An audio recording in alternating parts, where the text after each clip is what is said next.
All right. Good evening. Good evening.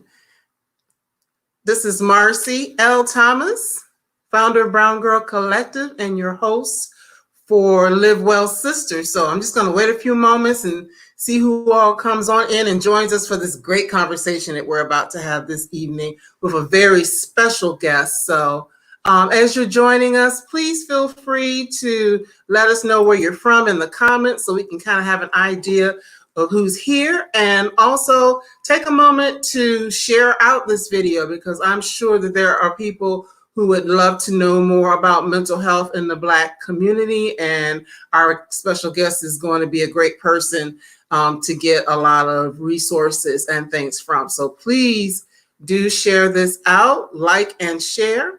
Also, this video, for those who may choose to watch later, this video will also be available on the Brown Girl Collective YouTube channel. So there is another option if you are not a person who necessarily follows Facebook, or if you have friends who aren't on Facebook who may want to get this information. So I'm going to give everybody a few seconds to come on in the room, as we say. Hope everybody's doing all right as you're watching this evening or morning, whatever you get the opportunity to watch.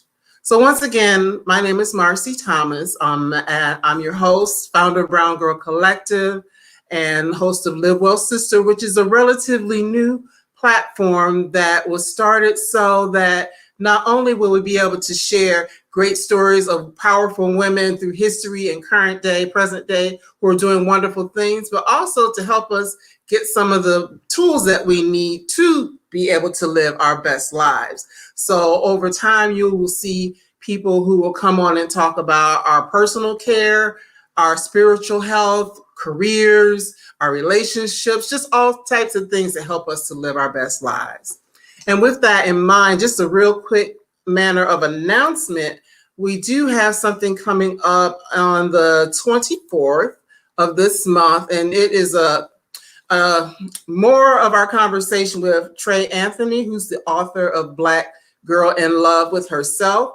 I interviewed her back early April, and she's going to come back on so we can do a deep dive into this book. So be on the lookout for the post and get registered for that, because it will be a private event so we can have more in-depth conversation. So that's coming on Monday, May 24th. So without any further delay, I'm going to go ahead and introduce our special guest for the evening. Tonight we have with us Amber D., who is a licensed professional counselor in the state of Georgia, and also the founder of the #1 lifestyle and empowerment platform for women of color, which is Black Female Therapist. With that platform, what Amber seeks to do is to help break the stigma of mental health in the Black community, and also just put us in touch with great therapists who can assist us and the things that we're doing for our own mental health. In addition to Black female therapists, Amber also consults and trains individuals in need of effective interventions to improve performance and change behaviors for individuals to reach their full potential. Prior to starting her own agency, Amber held several positions as a behavioral therapist, working with an array of individuals in numerous industries to modify behaviors quickly for improved results. So without any further delay, here is our special guest for the evening, Amber D. Welcome. Thank you for having me. I love that introduction. So detailed. Well, I want to make sure people know who you are. And there were things that I left out, actually. So, right, because yeah. Right. Just to give people a great overview of who you are. So once again, I thank you for joining us this evening and taking out the time, especially since we are in the midst of Mental Health Awareness Month. I know. So yes, it's something that I felt was important for us to talk about this month. So as a way of getting started, just tell us a little bit about how you got into starting Black Female Therapists. What led you down that path? Yeah. So I'm a big proponent that therapists need therapists. And I was in transition looking for my own therapist. And I seen that, it wasn't as many of us women of color for me to choose from as our other counterparts. And I'm like, if I'm having a hard time and I'm a therapist, then what are other people, experiencing? So I honestly just went on Instagram because it's my favorite platform. And every time I found a therapist, I would post them. And I would be like, here is a Black female therapist in Boston. Here's one in New York. Here's one in, and I'm like, wherever they're looking, they can just find them here, and then it, wasn't meant to be a business. It kind of just started transitioning to that, where we start getting questions about mental health in the Black community. And I thought it was a great opportunity for us to, or for me to not only touch my clients one-on-one laterally, but then, globally, where we can talk about mental health as a whole community. So that's kind of how it started, by mishap. It wasn't strategic, because I've learned a lot. Sometimes that's the best thing. Yeah. But I've learned a lot. Like, if it was strategic, I probably would have did some things different, but here nor there. It is what it is, and I think it is perfect for what I'm kind of trying to do. Absolutely. Well, of course, we as Black people have historically held a negative view, actually, about seeking mental health from professionals for a lot of different reasons. And in addition to having the platform that you have, what is it specifically that you are hoping to do to help change that narrative? Yeah, I think I know with any stigma, right? Talking about it, bringing awareness to it, starts to break that stigma around whatever that is. So when we're talking about it, I try to be intentional about the things that we're posting. So if we're talking about diagnosis or taking medication or experiencing depression and different things like that, when we get to talk about it, it creates a community, right? Where people are talking on like, oh, I had that same experience with my mother and we had to go get her medication and now she's doing great. And then you'll see in that comment section, somebody might say something up under there like, oh my God, thank you for saying this, because I thought I was the only one experiencing this. So the more that we talk about it, the more normalized it is, then it won't be such a secret or such a white man's thing, because that's definitely something that we hear a lot, is like, right, therapy isn't for Black people, that's for white people. Like, it's not. Like, we're all human, we're all going through something, and how do you address that? Absolutely. Yes. Like, it's for white people, or, we don't tell our business. That's another one you hear a lot. We don't tell our business to other people. What happens in this house stays in this house. So there are just a lot of things that I think that we have historically believed about what it means to get help. And then also, I think, quite honestly, just like with any type of healthcare, some of it is what people may think of access. Mm-hmm. And that's one of the things that through your platform, I can see that you are helping people to gain access or to know what's actually available to them, whether it be through, traditional therapy, but also other things as well. Right. And we try to do that too, because last year we raised a good bit amount of money. I think it was like over $48,000.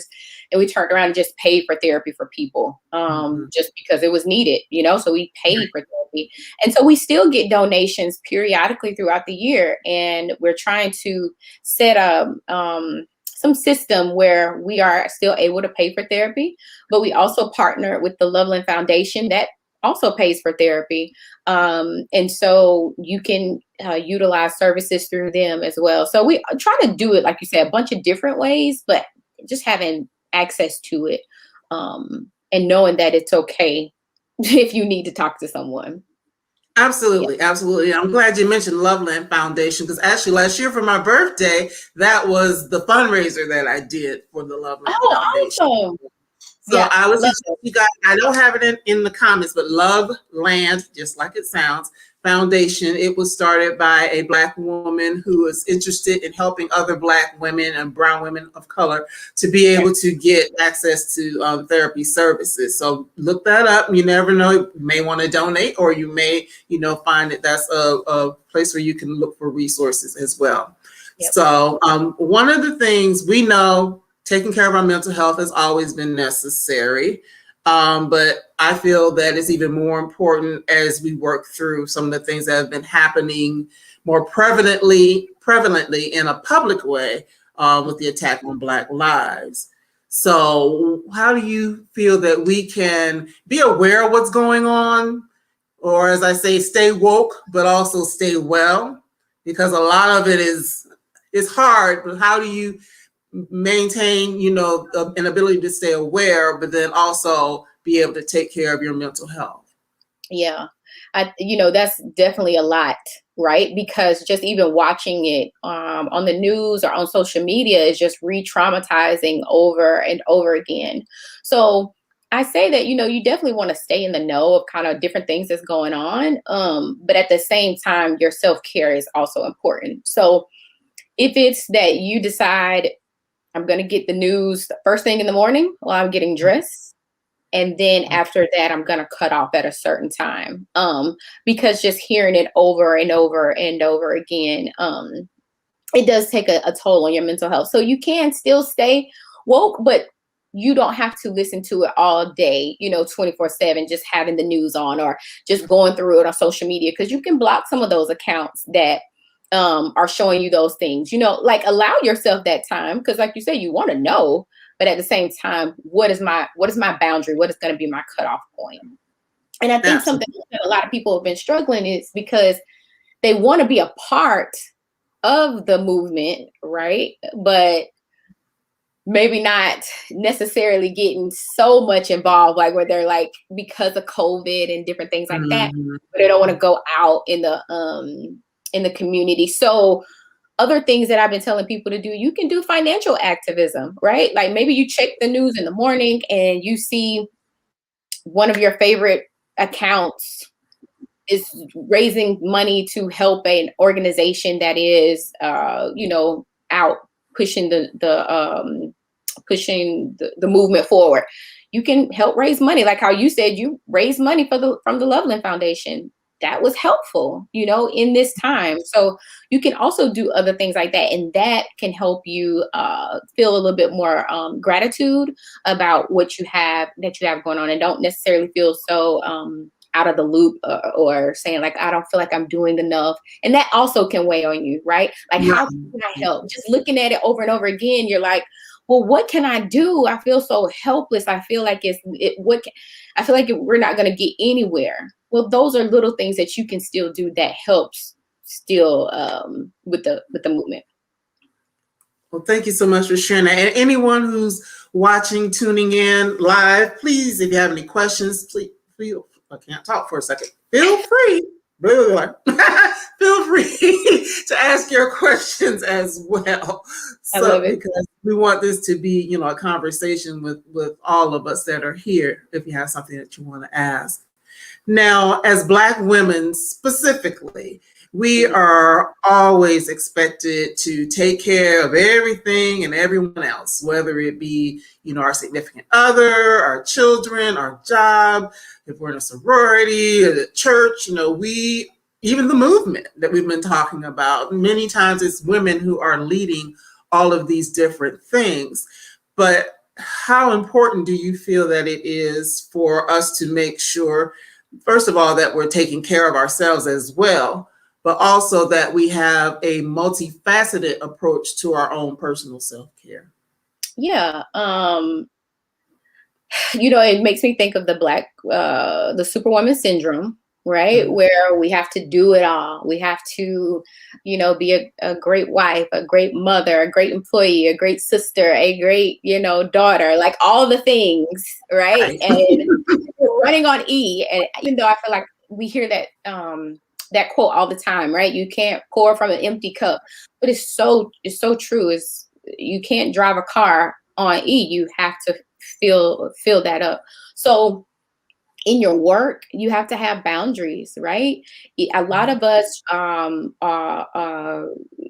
a lot of women will say fall under the category of people pleasing, right? And so we may take on other things at work to just be accepted, you know, especially being a Black woman. If you're in like a predominantly, you're one of few individuals who are of color, you may feel obligated or like I have to, you know, just so that I can be accepted for that validation and taking on those other things. But you have to identify what are your boundaries and how do you draw that line, because you don't want your plate to be overfull. Like you said, we have so many other things to do.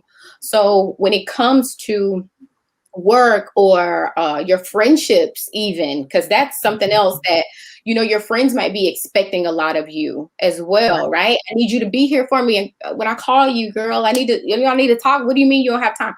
You have to also set those boundaries. I mean, all the way around in your life, like this is it. This is what I have to do here. And I draw the line here. With my friends, I draw the line here. Sorry, with my husband, I draw the line here. With the house, with my children, I draw the line here.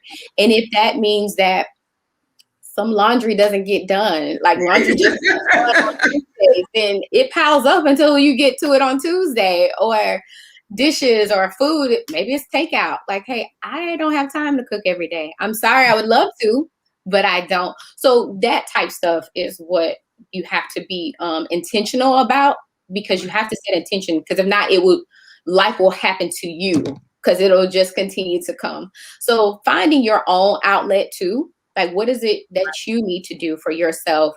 Is it read a book at the end of the night? Then allow yourself at a certain time. Like, no, the children are going to be in the bed by 8:30, and I'm taking 8:30 to 9:30 to just zone out and read my book. Or if it's just me, I love comedy movies that have no plot. They're just dumb. You don't even think about, you don't even have to think. You just sit and laugh. I love that. It just gives my brain a break to not have to think. So having those different outlets for whatever that is for you, if it's having a group, like even coming on here or joining a Facebook group, or having a group of women that you may, or whomever that you may meet with, and that may be an outlet for you. But you have to find different avenues to be able to pour into yourself, so that you can ultimately show up in the different areas of your life as your best self. Absolutely. And one of the things, as you were talking, last year, in April of last year, we actually launched Bgc Book Club. So once a month, we do, and I will come on and, you know, interview an author like I'm interviewing you, and, you know, we share books and things like that. So that is an avenue. And I've always been, probably can see some of these books behind me, I've always been, you know, an avid reader, but it was just something that I decided to do and incorporate others. And by being in this digital space, it allows us to, you know, reach people, or me to connect with people that I wouldn't normally. So I definitely agree with that. You know, finding those things that bring you joy. And also, I said like a multifaceted approach, because, well, this kind of gets into some of what Black female therapist does. If you follow her on Instagram, and I have those things scrolling, or go to the website, you will see that, yes, the therapy is a part of what they talk about, but then there are also other things that they offer. So talk a little bit about some of those other wellness resources that are available through Black female therapists. Yeah, so we do have, like you said, you have the directory that you can go to. You may not be, some people may not be ready for therapy yet, and that's completely fine, you know, and we kind of just even, you know, want to help you get to that point if that's something that you want to do. So you can always go to the blog or read a post. We have a podcast and different things like that, but we also send out affirmations every morning to get your day started, you know, so that you can set your intention for the day. And, you know, we try to pick different topics and different things. It might be about boundaries one day. The next day it might be self-care, or maybe just loving yourself and being grateful for just being true to who you are. So we do that every day. We also have a membership that you can join, where it's separate. It's off Instagram, because even though we are a community on Instagram, it's for everybody, right? So we have a membership platform where you can kind of go be more intimate there. And all our classes or any talks or trainings that we have are all there for you to access at any time. If we do any type of challenges or different things, as like we did a self-love challenge in February, you have access to all of that stuff there. So it's kind of like, and it's on your phone, so it's also can be like on the go type thing. So, and what else do we offer? Yeah, I think that's pretty much it, and those talks are super important because a lot of people get their questions answered. We do Ask a Therapist Thursday, and that's usually where we get so many people to come because they're like, oh, I have a question and I don't want to pay a therapist $150, so can you just answer this? Right, exactly. Exactly. So, yeah. So those are the different ways that you can kind of come over and get involved. And, hopefully we continue to grow and add other things for people. Right. And that's one of the things, as I was looking you up and reading some things about Black female therapists, I really like that, because the reality of it is, as you say, everybody isn't ready to jump in. Some people, for whatever reasons, financially or whatever, might not be in a position to jump in, but just to be able to get information, a different type of information, and to have people come on and answer questions for you, or to, be able to take a course, or, sit in on a webinar. I think that that's really great. And it makes mental health services more accessible to people who may not be able to seek it in the quote unquote traditional fashion. So I really think that that's great. Absolutely. And I'm clear. I'm aware that people, some people may never get to that point where they want therapy, right? But they still need that help, because I'm still dealing with grief. I lost a parent, or I lost a relationship. You can grieve a relationship. But we still have access for you, so that you can seek that help, or, so we can kind of give that to you.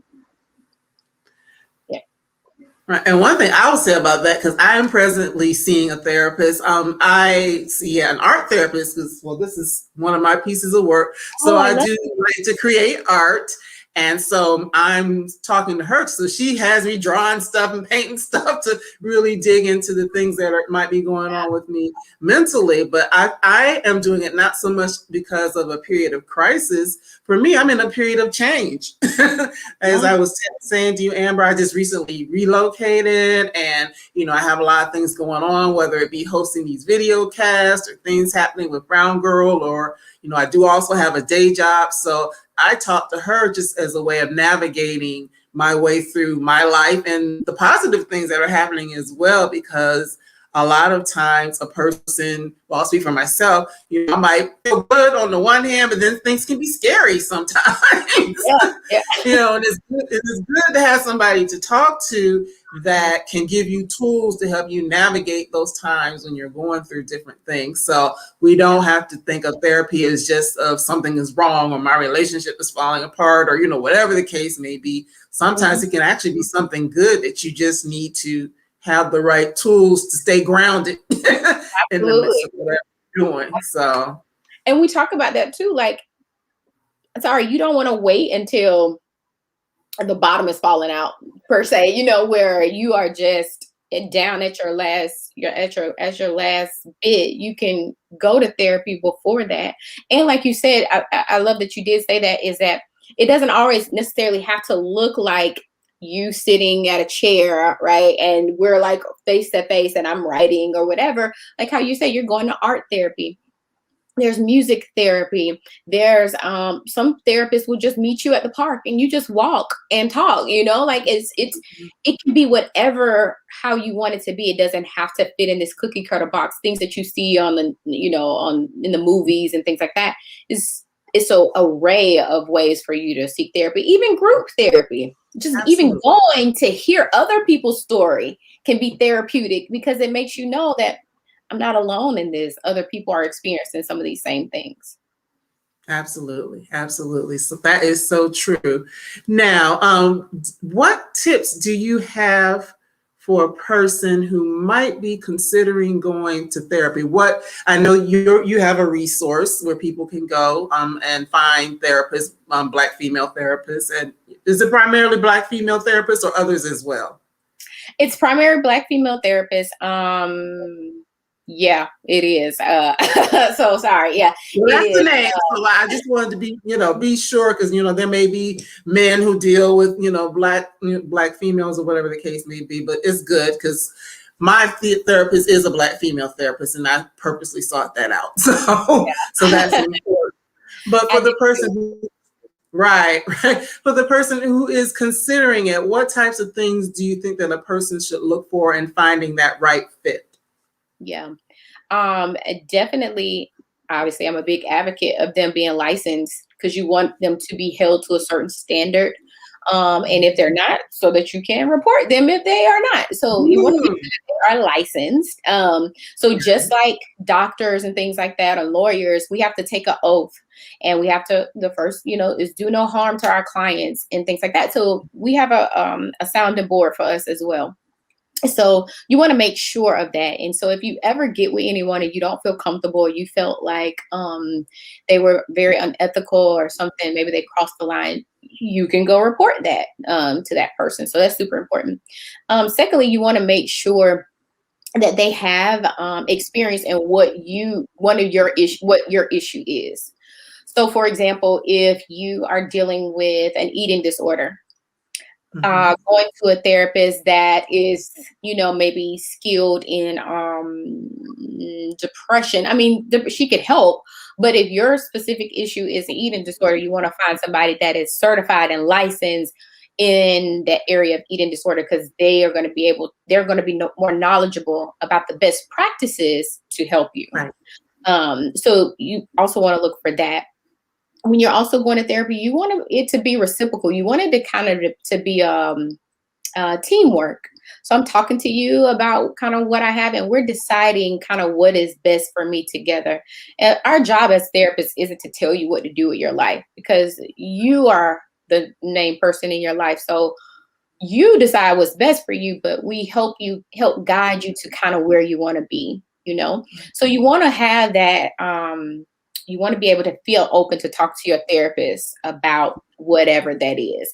If you're feeling, I have a friend that was saying, like, I've been going to therapy and she'll ask me how everything is going. And I'll just tell her, everything is great. It's going good. It's going good. But I'm like, but you're not, right? And she was like, no, but I don't feel comfortable with like telling her, because the last time I was talking to her, she judged me about something that I did. And so I said, okay, you have to bring it up to her that you don't feel comfortable because she judged you. And so she was like, well, I don't know. So that type thing, like you want to make sure, and that's that people pleasing, right? So she's stuck in that, like she's still trying to please someone. And I'm like, but you're going to therapy for help. You're not paying her, right. to you. So you want to make sure that you have that open relationship and you don't feel judged, obviously. You want to make sure that you feel like you're being heard, they're listening to you, and they're attentive. I've heard some people say that a therapist will pick up their phone and text like during session. I'm like, what? That's great. Like, this is my hour. Right. Me. So you really want to make sure that, they're not, you're getting what you need from them. Those things are super, super important. And they're flexible. They are non-judgmental, and you get that feel. And something else I tell people, don't get discouraged if your therapist, you can't find the first therapist that you come to and it doesn't work. That's okay. Because therapy is like dating. You have to kind of find, who is my partner? Who do I gel with? Who do I feel that energy? And you can tell over the phone or in person, if you're talking to that person like, ooh, I don't know, something just don't feel right, then don't go with that person, because something doesn't feel right, because probably something isn't right, which means nothing is wrong with that therapist. It might just means that it's just not the therapist for you. It might be great for your friend, but he or she or whatever is just not for you. So ask those questions. Ask, when you have that first session, that discovery session, where do they go to school? What do they do for their own self-care? Do you have a therapist? Because you need to have a therapist, Right. Yeah. Yeah. Therapists need therapists. And ask them, their style of treatment, to see if it'll fit with you, and ask them, do you think you will be able to handle the issues that I'm experiencing? So you just want to I really feel like you go back to that communication. You just want to open up to them and say, hey, I'm experiencing this, this, and this. How have you handled this in the past? Right. It's interviewing, really. It's like you're interviewing somebody for a position. Right. It made me think of the episode of This Is Us. I don't know who watches that, where Randall was seeking a therapist. Initially, he was Randall's a black male character, for those of you who don't watch the show. But initially, when he decided to go to therapy, he was seeing a white female therapist because, well, actually, he was adopted by a white family and, had his white mom. So there were some things with that where eventually he got to the point where he's like, I don't know if this is really working, because he's open and honest with her as this white woman, and here's this black man dealing with things as a black man. So it did actually show him going to different therapists and things like that, and talking to people, kind of what you said, doing that interview process until he found the right person for him, which in his case happened to be a black male. So, it is important. And just for me personally, I wanted to have a black female therapist, primarily because that's what I am. And I know that there are some things that, we would be able to, vibe with each other. She would understand certain things that I'm going through as a black woman. She would have some understanding and not just, well, why do you feel that way? Or that's probably not what it was. I'm like, no, if it felt like racism to me, it probably was. You know what I mean? So, those things are just important. Right. So along the same line, if a person, there may be someone who's watching or who will watch this, who may be interested in getting into a helping profession as a mental health practitioner or therapist, what tips or ideas do you have for a person who is considering that type of career move? Yeah, I think, having this position is, how can I say? I mean, you have to really be passionate about it, because you have your own stuff that you deal with, right? You have your own biases, you have your own issues that somebody may come in, and you'll have your own counter transference to them. Like, say, for example, your mother left at a certain age, and you have a mother wound. And then someone comes in and talking about like how she left her child and she wasn't there. You have to clear for yourself, like how you'll be able to deal with those, because those things come up, right? It could be even you were in a relationship and then somebody comes in and reminds you of your ex, and you're like, oh my God, like how are you going to handle those situations? So I think just being clear that you can totally help, but figuring out what is the best thing for you, because you don't necessarily have to go and do talk therapy. It could be a bunch of other avenues that you can go on and still be a therapist, right? Or you can go and be more like a social worker and helping people piece together those resources. And you can still have a practice as a social worker. You can be a licensed social worker and still provide therapy. You can host groups. That may be something that you want to start out to even just test it out to see if that's something that you want to do. They have, what are those? What is the talk? I'm trying to think of the text people. It's called Mental Health Advocates, I think. Okay. Anyway, but they are part of, like, if someone is experiencing crisis, you kind of get in that just as an individual. You have to go through like training and things like that. But I think like take the call or maybe text someone, and then transition them to a therapist or whatever help that they need. But just not even getting your feet wet to see, okay, is this something I want to do? Okay, if it is something that I want to do, then how do I want to proceed with doing that? I think just like doing a lot of internships, really, just kind of go in and figure out what it is you want to do, because you may see, okay, I don't necessarily have to go back to school for this, but I can create something else that I want to do that'll still allow me to help others in my community or whatever it is. It'll still allow me to help others, and I can make money from it as well. Obviously, we're trying to, you have to live. So how can I? Right. So yeah. And then if you do decide like, hey, I want to go back to school, you just got to find the school that has really good credentialing, obviously, and start from there, because that's a process too. Right. Right. I definitely know that is. Because one of the things, as you were talking, I was thinking, maybe for a person who does not want to go back to school, there's life coaching, but then it's like, life coaching can be good, but then it just really, depends on the person, because sometimes a person maybe go to a life coach, but they really should be going to a therapist, just depending on what the issue is, right. or issues are. A therapist with that, right? Because somebody might come to therapy and say, hey, I'm looking for a life coach, right? Or I want to implement the things that I'm telling you, but kind of have an accountability partner that's checking on. You can work with a therapist, and that can be your thing. Like the therapist say, oh, I have a person that I recommend you go to that will help you be your accountability partner. And you can do that, right? You might want to just focus like, hey, I really want to help people when they set goals. I come in and we set a plan, and we're going to, try to get their goal. Their goal is, I want to get my office together. I want to get my house together. I want to get my finances in order.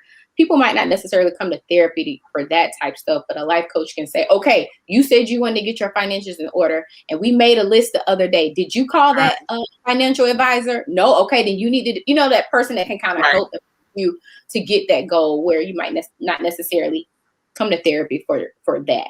You might come to therapy and say, why do I keep spending all this money? What's going on with me?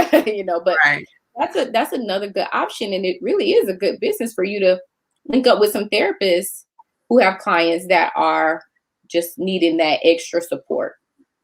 Right. That is true, because, not so much the life coach trying to do therapy, but a life coach working in tandem with, some type of mental health provider that can, because it's true, the therapist is going to maybe give you some thoughts, or like tell you to journal, or, tell you to paint, or, whatever it is they tell you to do. But if there are like specific steps that you need to do to get to your goal, a life coach or someone of that nature would definitely work in tandem, along with. So thank you. That's good knowing. So now, of course, getting ready to wind up here. Today, we found out that those of us who have been completely vaccinated can stop wearing our masks in a public space, which, yeah, I was talking to my mom about it earlier, and we were like, okay, that's what they say, but that does not mean that that's necessarily what I'm going to do. So, a lot of us, though, for the last year, we've been in the midst of this pandemic, and many of us are dealing with pandemic fatigue and maybe have some anxiety about the changes and, getting ready to go out. And there are going to be more people who won't be covered. We've gotten used to that. Are there any suggestions that you may have for us as we start to navigate into some semblance of a new normal? Except here in Atlanta, it's been normal. It's been normal here. Okay, they don't care nothing about it. I think you are definitely getting yourself prepared during the day, in the morning, for what is it gonna be. I think you can still implement like social distancing from some people. Like if I know some jobs are allowing you to be in one office and then skip an office and then another office or whatever. But if that's something that is like coming up to be the inevitable, start small. Like maybe you do a gathering, or you plan something with one person, right? And then you start to feel a little bit more comfortable around that one person. And then maybe it's 2, and then it's 3, and then it's 5, and you're starting to get yourself more comfortable. You have to always make sure, you have to always check in with yourself and kind of see what you're feeling, and then how to address that anxiety of it. Because the truth of the matter is, the world will continue to go on. It will be, clearly we're opening up and it's moving forward. So either you're going to stay in the house or what. So you're going to have to start to adapt. And then it's just how you're going to do it. I think it's still okay. I know I still wear my mask. I'm not ready to just massless. But that's what feels good to me. Some people are not, and that's fine. If that's not what you want to do, then that's what you don't want to do.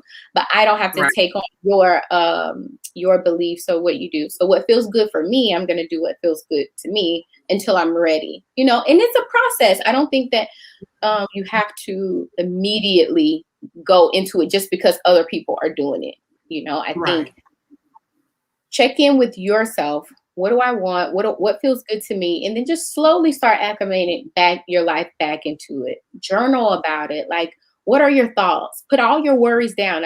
I talk about also having like a worry journal where you write out all the things that you're worried about. Give yourself 10, 15 minutes and just write, I'm worried about this, I'm worried about that, and just get it all out on paper, right?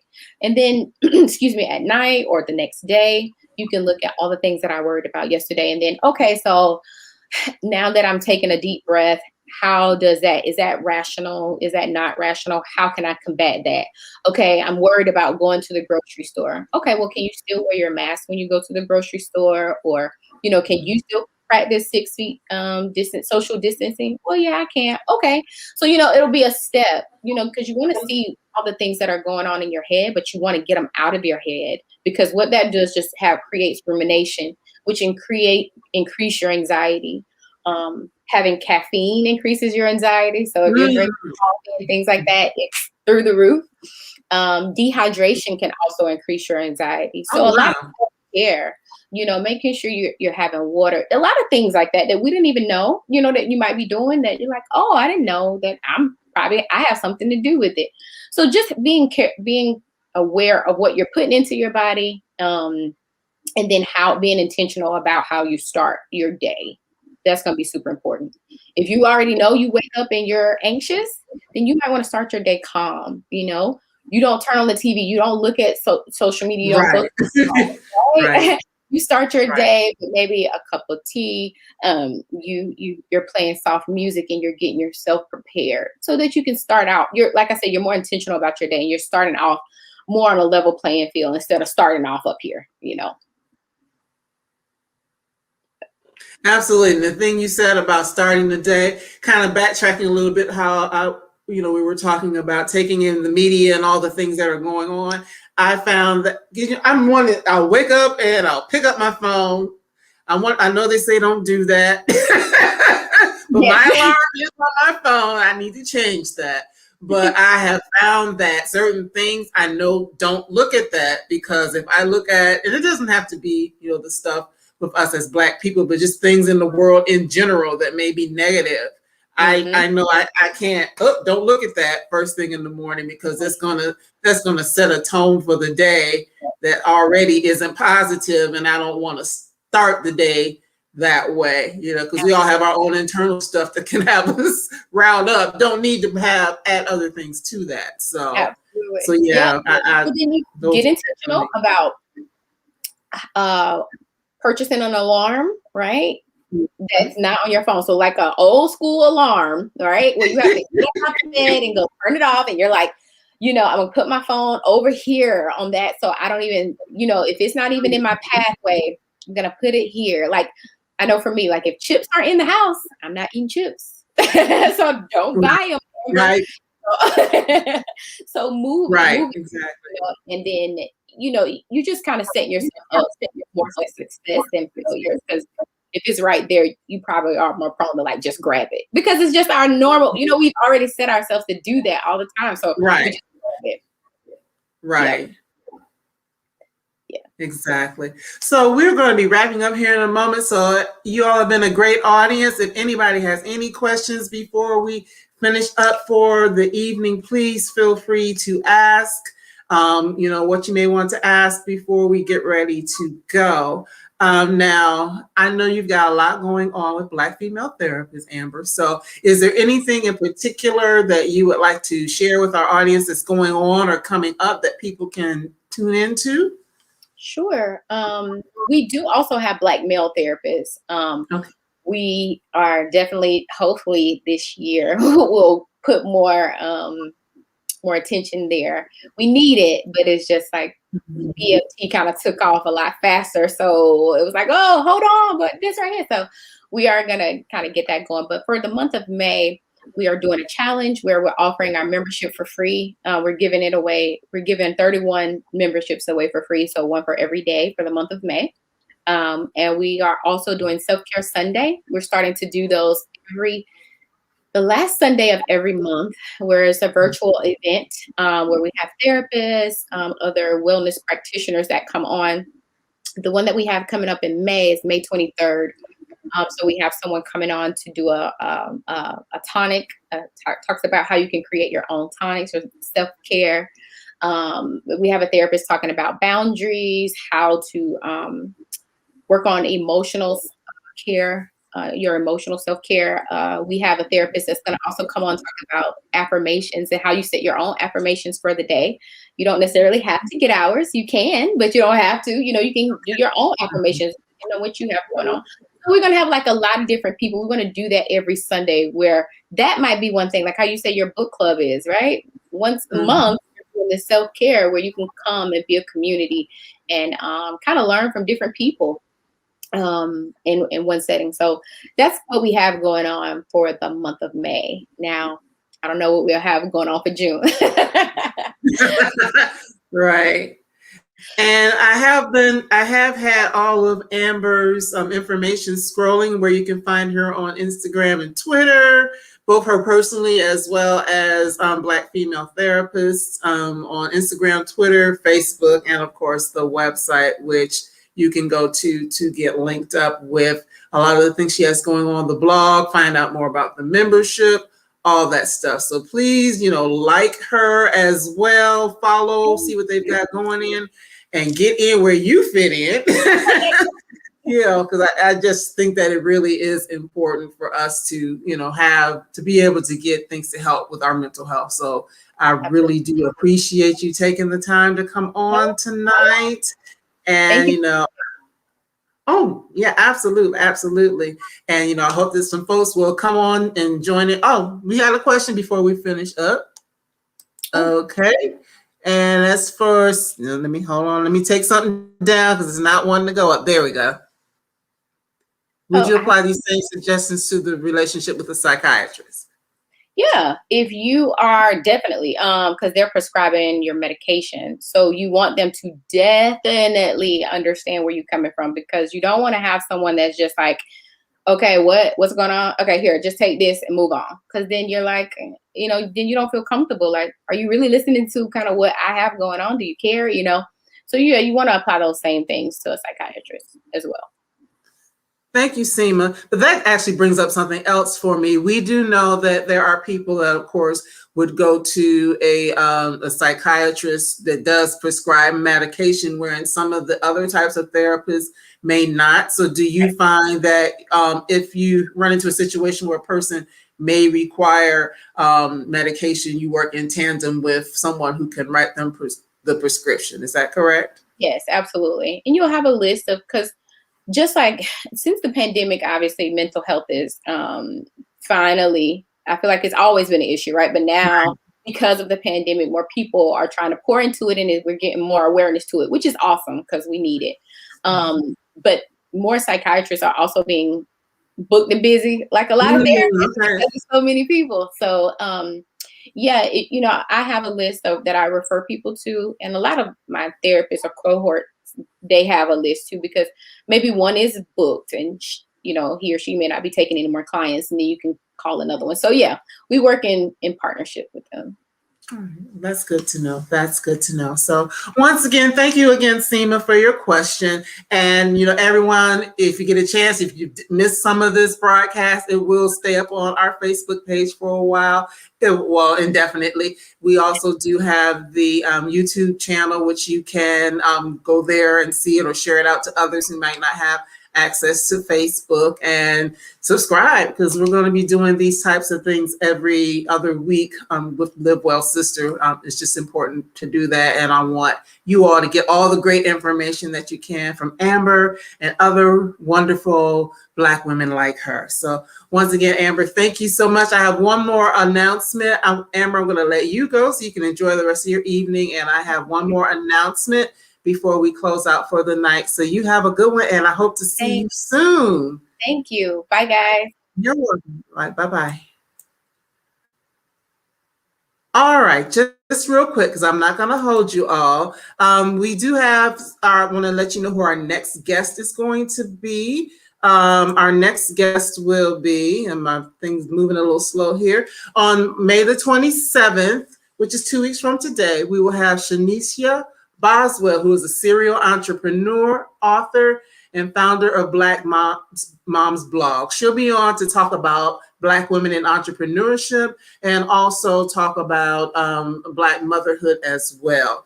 She recently had a book release called Sis, You're Pregnant. So she's going to come on and talk about that best-selling book as well. So I look forward to seeing you all in a couple of weeks for that next show. And as I mentioned at the top of this show, there's still time to register for our conversation with Trey Anthony, the author of Black Girl in Love with Herself. If you can go and register for that. There is a link on our Instagram page that leads you directly to that. And this is also posted on Facebook, and I will repost as well. So you have time to get the book, read through it, and then we will get together and have an intimate conversation with Trey Anthony about ways in which we can fall in love with ourselves as well. So as always, I thank you all for being here. I thank you for joining me this evening and joining Amber as well. And I wish you all the best. Continue to take care of yourselves and live well, sisters and brothers, if you're watching too, but live well, sister. Have a good evening. Bye-bye.